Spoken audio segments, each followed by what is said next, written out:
Well, I think now we time for a little comedy relief. That's a pretty serious subject. Yeah. You know, we haven't touched on politics, and you've covered every national convention from way back, didn't you? Not everyone. I missed some. Both Republican and Democratic. Well, in politics, I'm a complete neutral. I think they're all scoundrels without exception. There are, especially that is true of the reformers. I've known politicians by the thousand all my life, and I'm here to tell you that the most pleasant men, and on the whole, the most honest of them, are what are ordinarily looked on as machine politicians. That's enough for politicians. They shouldn't take up too much time, should they? No, that's enough for them. At one point, at a certain point, you drifted out of journalism and other things into the field of scholarship in your studies of the American language as embodied in your books. Would you say a few words as to how and why that transition occurred? That wasn't a transition. I never have been a scholar and never pretended to be one. My interest in American speech began in my young repertorial days. I'd listened to the testimony in police courts, and it was a level of society it was unfamiliar to me, and I was fascinated by it, and the talk of policemen and so on. And I began making notes about it and wrote a couple of newspaper pieces about it, and I found that a lot of other people were interested, and they began writing to me, and I accumulated material, and finally the thought occurred to me that it would make a book. And I wrote the book, and both my publisher and I believed that it had a rather limited appeal. We printed it in a limited edition, and the edition was sold out. That was the American language. First edition, 1918 or 19. It sold out so fast, and once it got out, the amount of material came pouring in so enormously that I was just forced to write another edition, and then another, and then another, and then it got so enormous that I had to write appendixes. But I never pretended to be a scholar. I was a sort of scout for scholars. I accumulated the material and tried to put it into a readable form so that people could understand it and to suck out of it whatever human juices were there, and there were plenty. And my hope and idea was that the material that I had accumulated and pre-digested in a way would be used by actual philological scholars. That hope was vain. Very few of them showed any interest in it. Even today, the more Tony ones seem to think that it's rather infra-dig to show any active interest in the language that 140 million people speak. They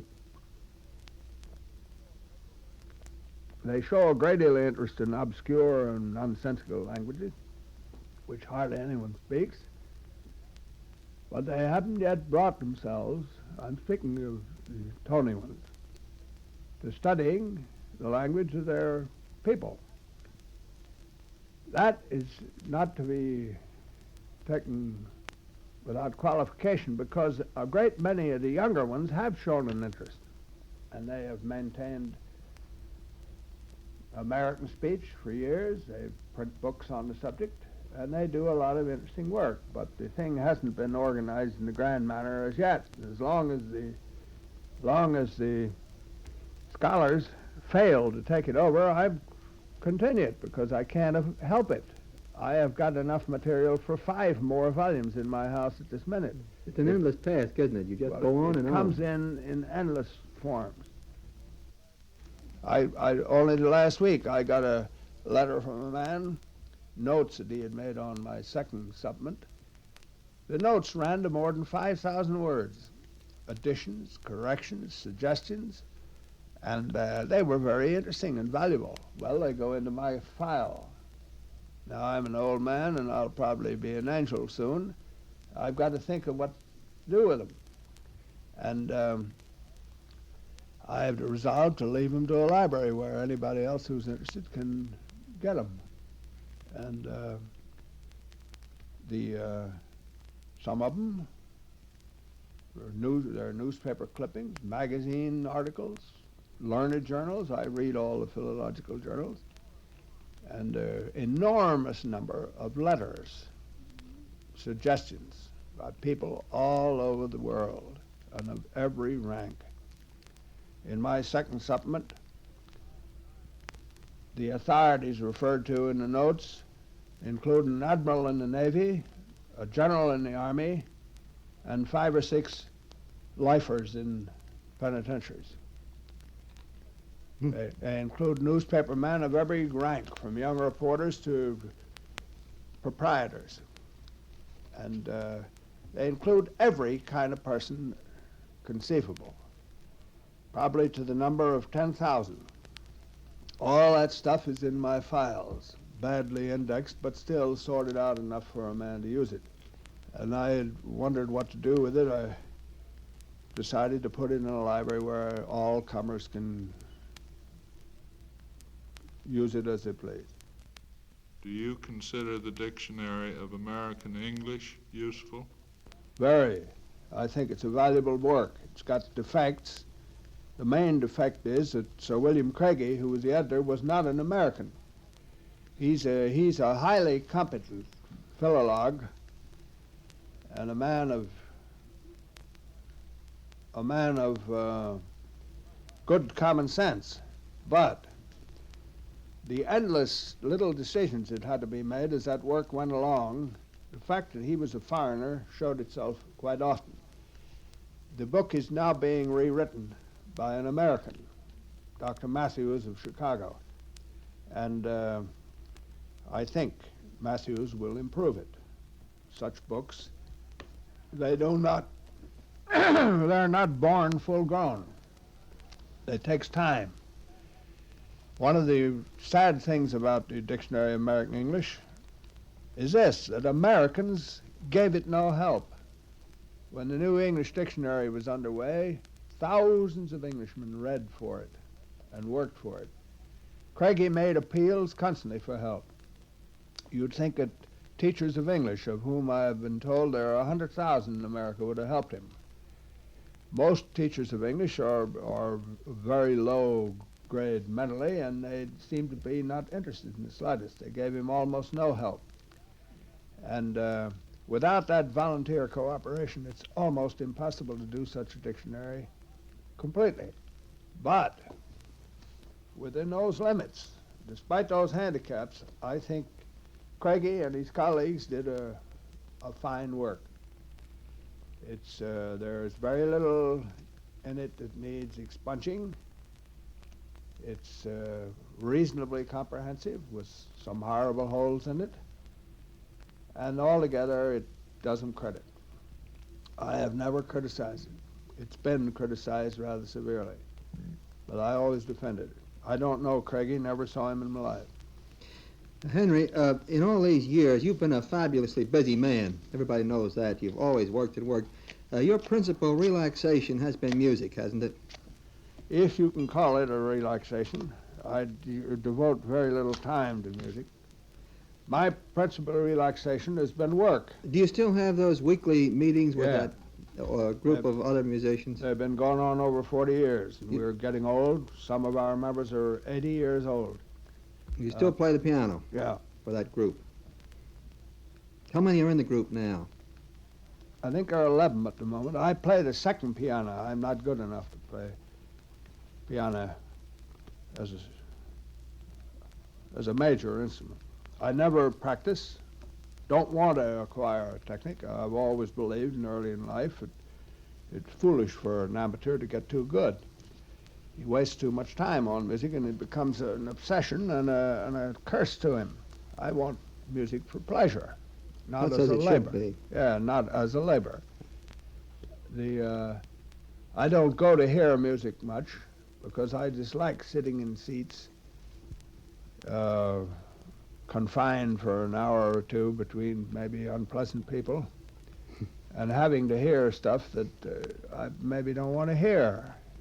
When you go to a concert, you've got to take what the professor offers. I go up to the Bethlehem, Pennsylvania every spring to the Bach choir to hear them sing Bach's B minor Mass.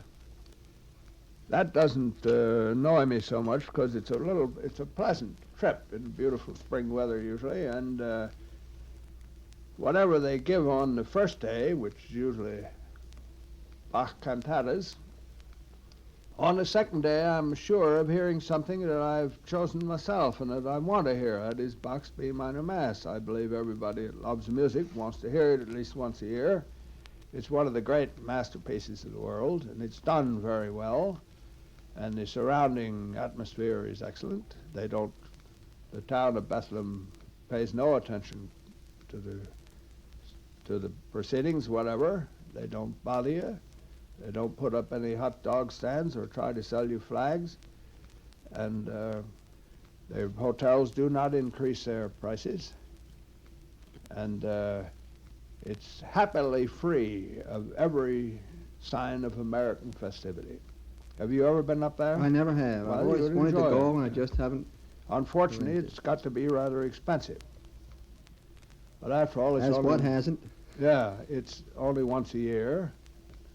By the way, what kind of a cigar is that you're trying to keep lighted? That's a cigar made in Baltimore that I smoke relatively rarely. I mainly chew it. I chew cigars while I'm working. I'm one of the last remaining tobacco chewers left in America, and I never chew chewing tobacco, but only cigars. And this is a good, clean cigar made of honest American tobacco. It has a pleasant taste, and it's not deleterious in any way, and I've done it for years and suffered no ill effects that I can notice. When I smoke, I ordinarily smoke more expensive cigars, but I don't smoke a great deal.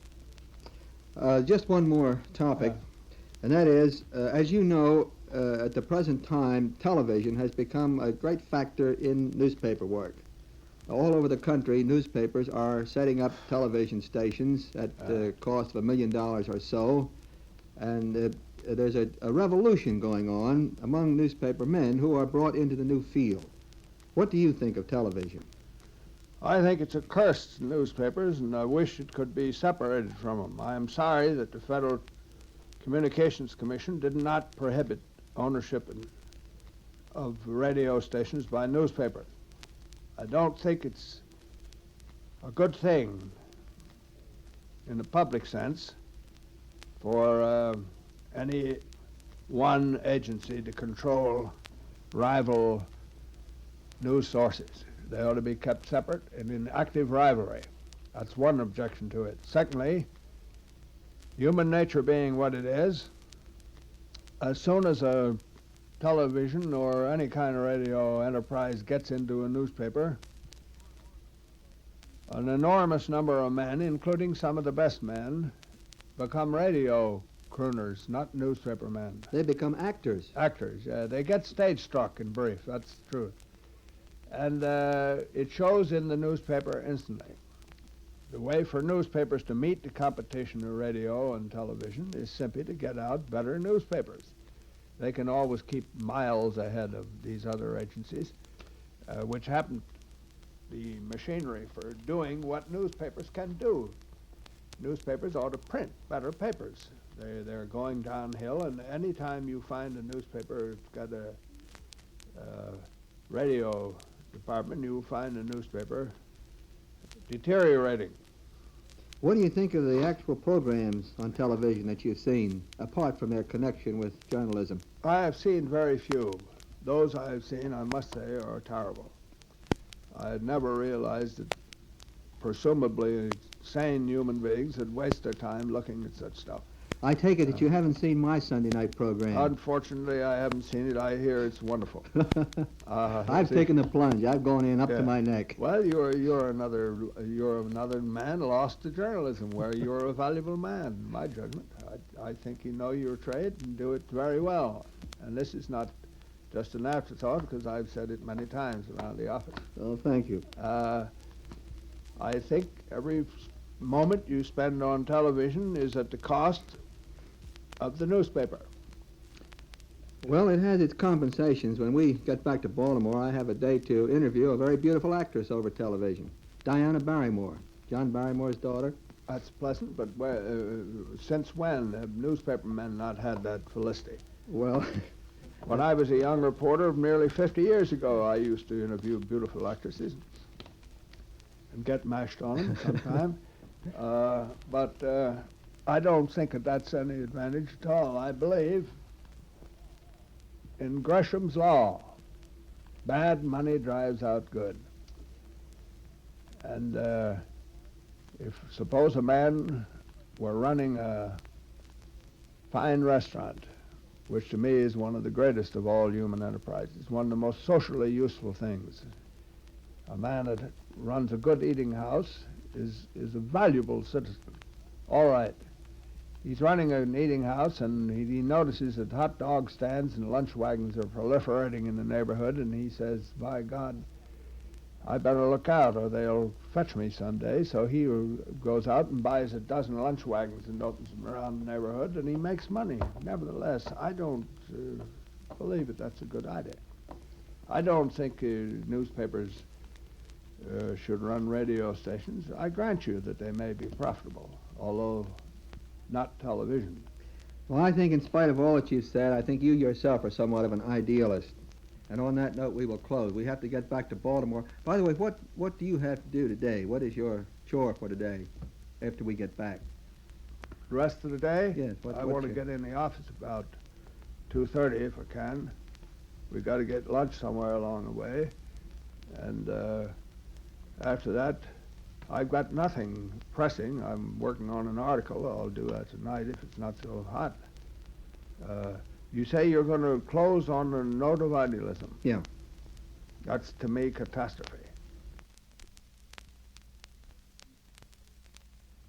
The last word spoken by Mr. Mencken, the word catastrophe, unfortunately proved to be prophetic with regard to himself.